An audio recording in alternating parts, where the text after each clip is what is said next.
Micki, thanks so much for joining me. This is Jim Hoft at the Gateway Pundit, and we saw that you were out there on January 6, 2023, and that you were arrested at the U.S. Capitol. It was pretty shocking.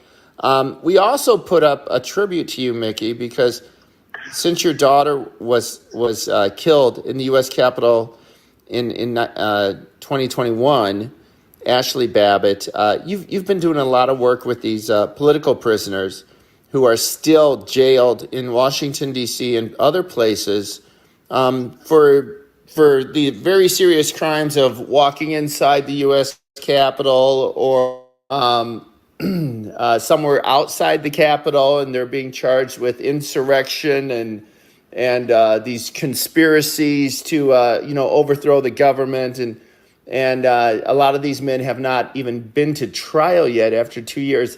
And they wrote actually a tribute to you. We put it up on Gateway Pundit. It was actually wonderful.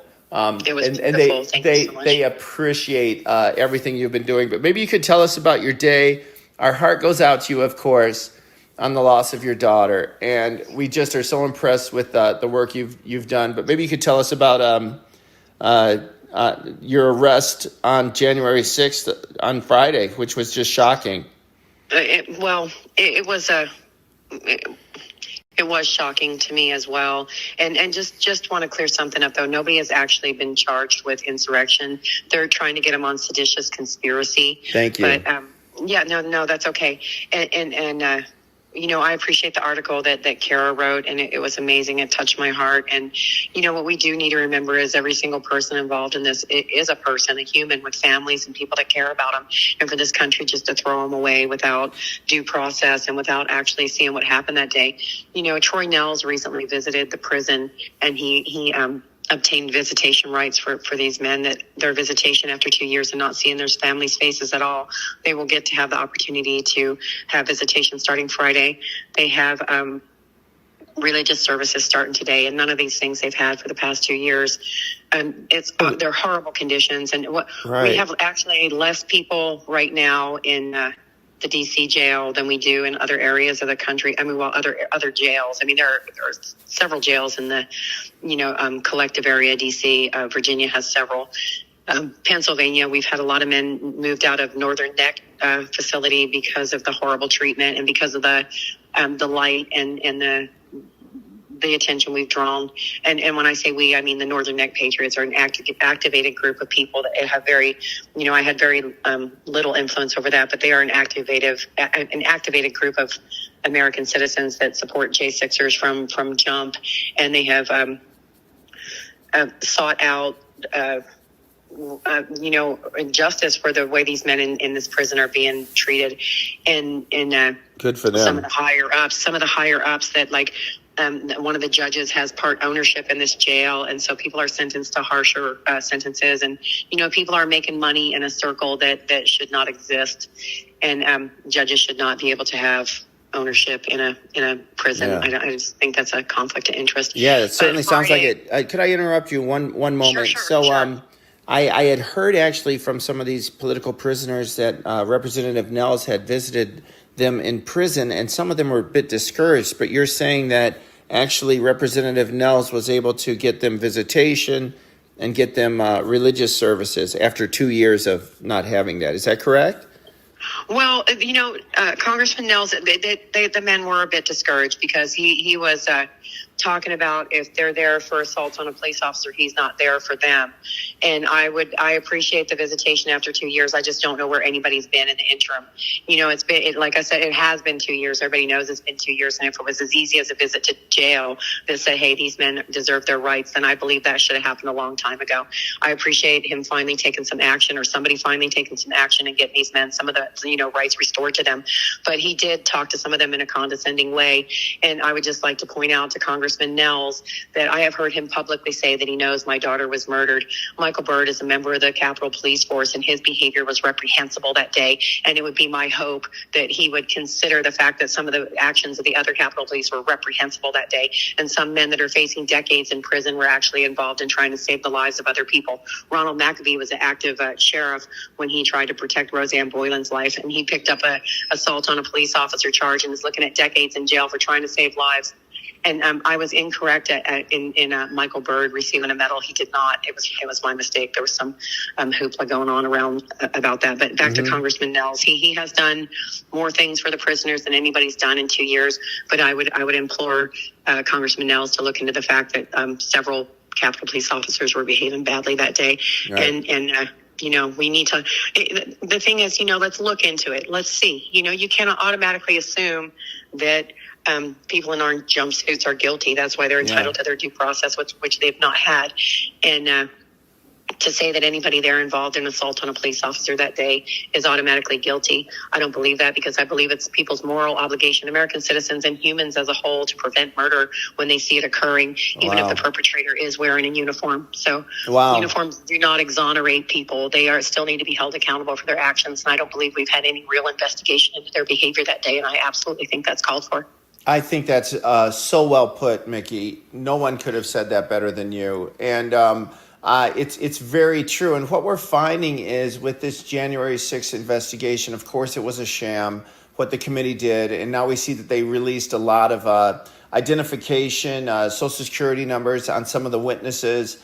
It was a complete travesty. And they did not release the video footage, which would exonerate many of these men right offhand. And absolutely. So I hope that we see that with the new Congress coming in, and they don't buy the BS that this is secret information that would put law enforcement in jeopardy, because it's not. It's just a security camera of what actually happened, and Americans need to see that. And because we've been misled so much on from what the mainstream media has said, and I know that you're an expert on this because of your just the situation you've been put in after this officer killed your daughter. We put up something this weekend too, that he was given a special privilege. They moved him to protect him. I believe he got an advancement after he shot your daughter. And he was held at a nice place, one of the U.S. Air Force bases. They put him in it sounds like a very nice room that he had to stay. Presidential suite, or it's really stunning, because this is a careless man who never should have been there that day. He had made some mistakes earlier in his career by leaving his gun in a bathroom, not once but twice. And he also has prior excessive use of force issues. Well, and then we saw what happened, and you just can't shoot people dead because you don't, because they're walking down a hall. It doesn't work that way. So that was horrible. What happened to your daughter? I just can't imagine. People have the utmost respect for you. Tell us about, we saw the video, we put this up on Gateway Pundit too, of you being arrested on January 6th. What was that about? Well, I was arrested on January 6th, but I would just like to also just go back to the January 6th committee hearing for just one sec. Sure. I don't know how you can have a January 6th committee hearing without mentioning some things. Ashley wasn't mentioned until the very last hearing. They kept interviewing the same witnesses over and over again. And our representation on that side was Liz Cheney, who doesn't count because she rides the fence so far that, she tries to play both ends of the fence, both ends of the field for so long that she really stands for nothing. And Adam Kinzinger, who actually donated to Michael Byrd's Give, Send, Go fund, so I don't believe he can be counted either. So wow. the fallacies with the January 6th committee hearing are just endless. Also, we go to the trials, the trials of these men that have been fortunate enough to be tried and found guilty on every single thing because of the cesspool that is DC, and it's just a revolving door. Yeah, and it's a It's a joke. It's discouraging. It is. But yeah, to say that it was a committee hearing, because in the trials, one of the defense attorneys was asked for the transcripts for the hearing, and they were told that they didn't need to be provided. And out of the words of the government, we do not have to provide you the transcripts because it's not a legitimate committee. So that was the words of the government. Wow. And okay, so back to my arrest. What happened was we went to the Supreme Court to support the Supreme Court taking up the Brunson Brothers initiative. And it was our intention to go lay flowers on the Capitol steps for the 4 people that died that day, because even people that are on the right side don't really know about the other 3 deaths that day. My daughter, Ashley Babbitt, Roseanne Boylan, who was beaten to death by Officer Leila Morris, where some of the assault on the police officer charges come from, our men sitting in jail for trying to save her life, and names that people never hear, Kevin Greason and Benjamin Phillips, who were killed with flashbang grenades that day. So we went to the Supreme Court at 8 o'clock in the morning, and there were some amazing group of patriots there, as well as some counter protesters that stand and scream ugly things and call for our damnation. And the Capitol Police came, and they sort of made a wall between us, and it was an eventful day. And it was, like I said, it was our intention to go lay flowers on the steps of the Capitol, but they had the Capitol completely fenced off at the sidewalk. So when 1 o'clock came and it was time to lay flowers, we were going to walk the perimeter, because like I said, it was blocked off. So as we went past the gate, we noticed they were letting other people in. And the road we were walking on was the road between the Capitol and the Supreme Court was completely blocked off. So to traffic. So when we went past the front side of the Capitol, they were opening gates and letting tourists in and stuff. So we're like, well, of course we can go in there. We just want to go put flowers there. But they stopped us at the gate because we had signs that had Ashley, Roseanne, Kevin, and Benjamin, and also Officer Brian Sicknick, because it's our belief that he died from neglect because his comrades did not render him aid that day. And they stuck with the theme of not rendering people aid that day, because I believe my daughter had a survivable wound if they would have acted in a timely fashion, but they did not. They let her lay there and bleed out like an animal. So shame on them, shame on them, shame on them. Mm-hmm.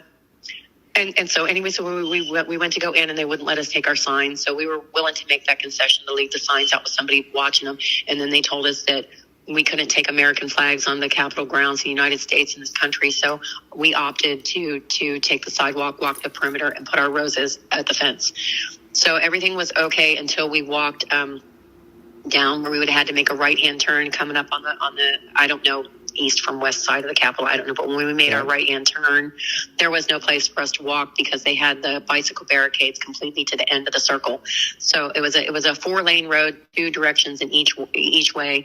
And we were walking down the right-hand lane, trying to put our flowers there. And the Capitol Police immediately came up and turned on their loudspeakers, told us we were blocking traffic, get out of the road, get out of the road, get out of the road. And, they kept kind of driving up on us. And then they came around from the other direction, and then they blocked off all 4 lanes of traffic. So, it's like they could have let us pass, lay flowers, and block 1 lane of traffic for 5 minutes, or they could come up and strong arm me. And this one angry, tall, bald cop, he chest bumped me and knocked my coffee, popped the lid off my coffee cup and knocked coffee all over me. And then he said that, the other officer that was with him was, you can move to the sidewalk or get arrested. And Nicole Reffett said, we just want to put flowers around. We just want to put flowers around. This is not up for discussion. The way these police officers talk to you like you're less than, because they are public servants, and they really need to remember that. They're here to serve us, not to degrade us, not to denigrate us, and not to treat us like we're trash on the street. All we wanted to do was honor the 4 people that died that day with a freaking rose. And so when I tried to go to the right to go around him, he prevented me from doing that. And once again, I was told to move to the sidewalk, which would have been 4 lanes of traffic to the left, and there would have been no way to put roses anywhere near. And so when those were my options, I was determined that I was not going to move from my path, because I honestly believe I wasn't doing anything wrong in the United States of America, where they murdered my child. I just don't understand why I couldn't put a flower on the steps of the Capitol. Wow. So then he presented my options. So I turned around and put my hands behind my back, and then he got really rough with me. And that's when I, got ugly and uttered some 4-letter expletives. And then he cuffed me up so hard that he actually cut my wrist and with the handcuffs. And then I was put in the back of the police car and taken to Capitol Police Headquarters, where my I was gosh. fingerprinted, mugshotted, and placed in a cell. Oh my gosh, that's just horrible. Oh my gosh, I can't even imagine. And how long were you in the cell then? And were you the only one who was arrested? Was there other people who were arrested with you? Not from our Mrs. group. Reddit? No. Rebbit? No. Nicole Rapid was not arrested. She did, at my request, everybody, well, at not just my request, but at the request of me and the demands of the police officers, our entire group moved to the sidewalk, 4 lanes of traffic away. And then, I was arrested and taken away. But, nobody else was arrested but me. Oh, and how long were you in the jail then? Not very long. So Randy Ireland, who has been here with me since August, because we've been holding vigil outside the DC jail since August, had my phone, and Nicole Reffett had my purse. So when and I don't know anybody's phone number because, we all have cell phones. Sure. And your phone number is I push it and it comes up, and that's how things work. Right. So the only phone number I knew was my own, and my phone, of course, was dead. Nobody was answering. So when they released me, I had to do the walk of shame with no shoelaces because, they take your shoelaces in jail. So here's me doing my walk of shame with no shoelaces. And then so I really didn't know what to do. So our plan was to, continue to hold our vigil that night. So I walked from the DC jail where I was released down to our Freedom Corner where we hold our vigil outside the jail, but I didn't know how to tell anybody to find me. So it was really kind of, I guess now it's amusing. At the time it was kind of, like what the hell's going on? But, I was trying to let people know I'm already out. So the text went, Micki's at the jail. And well, is she inside or outside? Because at that point they didn't know if I had been released or transported. But so we walked to the vigil. We held our vigil. It was a glorious night. We had amazing American patriots on the corner singing the national anthem at 9:00 like we do every night. And that's what happened. Oh, wow. Well, it's unfortunate they didn't let you, they couldn't make a call for you and look somebody's number up or something. Well, the thing is, I didn't really want to give them any more information and hem anybody up in this shit any more than they had to be because, right. I'm like, You just wanted to get out of there, I'm sure. Yeah. Well, that, and I didn't want to draw anybody into it with me. Sure. That was unnecessary. But okay, so they did tell me when I left the jail. Well, good news is you can pay $150 fine, and it's a citation, and you'll never have to worry about it again. Or you can have your day in court. You have to come back, and if you don't come back, this will happen, that'll happen, this will happen. And they know I'm from out of town. And I did tell them I absolutely want my day in court because I want somebody to explain to me why I can't lay flowers for my murdered daughter on the steps of the Capitol. I would absolutely like an explanation to that. And truth be told, my charges are failure to obey and obstructing traffic. Well, they obstructed traffic, and I did not fail to obey. I complied with him. He said, move to the sidewalk or get arrested. And I turned around and put my hands behind my back. That was absolutely obeying his orders. That's not failure to obey. That's complete compliance. Right. Complete compliance. Wow. Well, then what is the plan now? And tell me, I can't imagine how that anniversary can be easier. It still must be very, very, I don't know. I don't even know how to put words to it, but that January 6th. So you ended up having a chaotic day yourself, and on a day where you lost your daughter. Can you even put into words how things are for you? Made me feel? Yeah. Empowered. I'm gonna tell you the truth. It made me feel empowered because these sons of bitches they're not gonna make me go away, and they will not shut me up unless they do want to shoot me too. Oh, God bless you. Well, I tell you what, I think this was a very loaded interview already, and our heart goes out to you. Is there a certain group that you want us to promote, to donate to for our readers? Well, Ashley I have a website for Ashley. It's for Ashley, ASHLI.com. And that would be amazing because, the more donations we have, the longer we can be here. Okay. But, I just cannot believe what's going on in this country. But I want to take a moment to thank the Gateway Pundit for always being supportive. Oh. And I know that, you guys, the Gateway Pundit, hold on a second. Okay. Well, the Gateway Pundit, back in February of 2021, when nobody would say my daughter's name, and nobody would let me bury my daughter or scatter her ashes, or acknowledge anything in any way. The Gateway Pundit came. Taylor Hanson came through the Gateway Pundit, participated in my daughter's memorial walk and covered it in a beautiful way. My daughter was denied rendering of honors, but we chartered a boat, and which I could not do in my name because nobody wanted, like I said, nobody wanted anything to do with the stench of January 6th.